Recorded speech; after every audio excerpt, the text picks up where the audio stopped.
coopération bilatérale, 45 millions d'euros de l'Allemagne. Les négociations intergouvernementales entre la République de Madagascar et la République fédérale d'Allemagne se sont déroulées à Berlin les 9 et 10 mai dernier, à l'issue desquelles la partie allemande avait annoncé de nouveaux engagements financiers de 47 millions d'euros pour 2023-2024 dans le cadre de la coopération bilatérale. 28 millions d'euros seront alloués à la coopération financière et 19 millions à la coopération technique. Il a également été rappelé que depuis la dernière session des négociations de décembre 2021, le gouvernement allemand avait engagé des fonds supplémentaires de 63 millions d'euros dans des projets de coopération dans le domaine de l'environnement et de la sécurité alimentaire. Les prochaines négociations sont prévues pour 2025 à Madagascar. Semaine de l'Europe. Journée des projets hier à Nalakeli.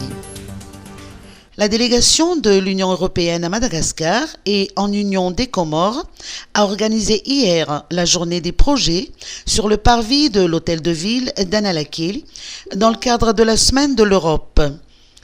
Les stands ont présenté les différents projets financés par l'Union européenne.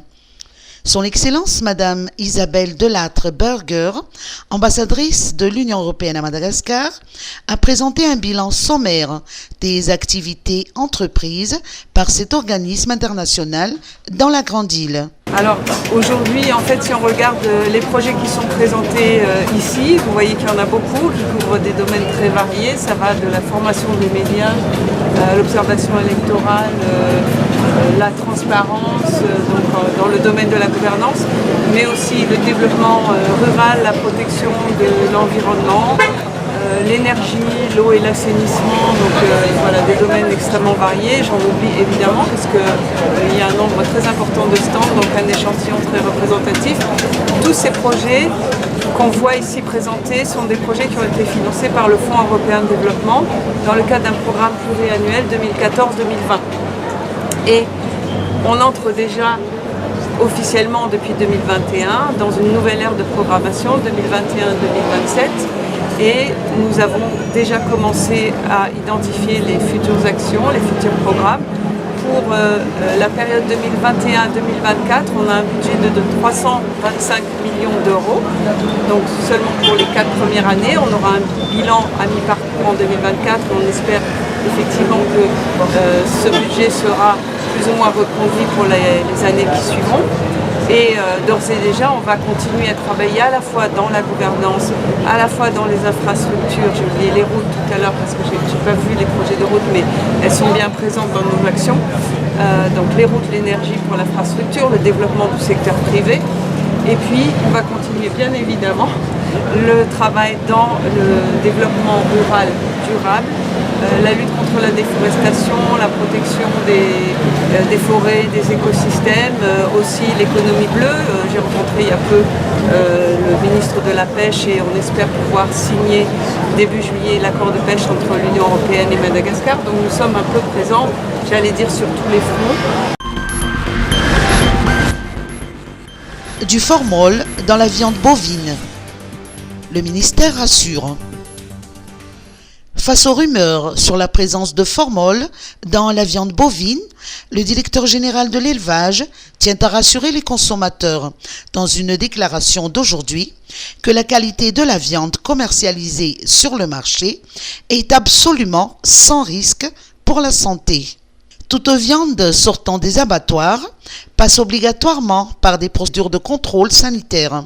Le directeur général de l'élevage, accompagné de représentants du corps des vétérinaires, ainsi que d'une équipe de bouchers, s'est rendu aux abattoirs d'Ampasque pour une visite d'inspection.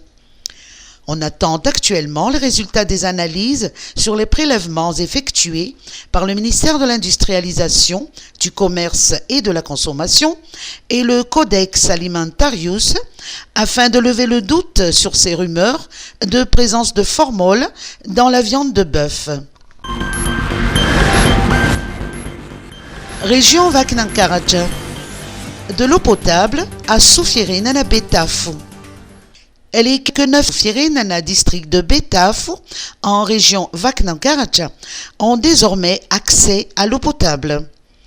Auparavant, à défaut de sources fiables, ils devaient parcourir de longs trajets sur des sentiers périlleux pour puiser de l'eau à des points d'eau insalubres, tant pour la cuisson que pour leurs besoins quotidiens, ce qui favorisait la prolifération des maladies d'origine hydrique et accentuait le taux de mortalité, notamment infantile.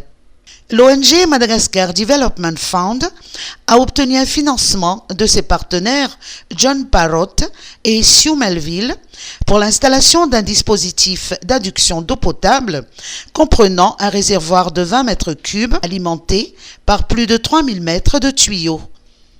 Ces nouveaux dispositifs ont été inaugurés le 8 mai dernier par le directeur régional de l'eau, de l'hygiène et de l'assainissement et du maire de la commune de Chichiva, en présence du directeur général de MDF, Nicole Donaldson.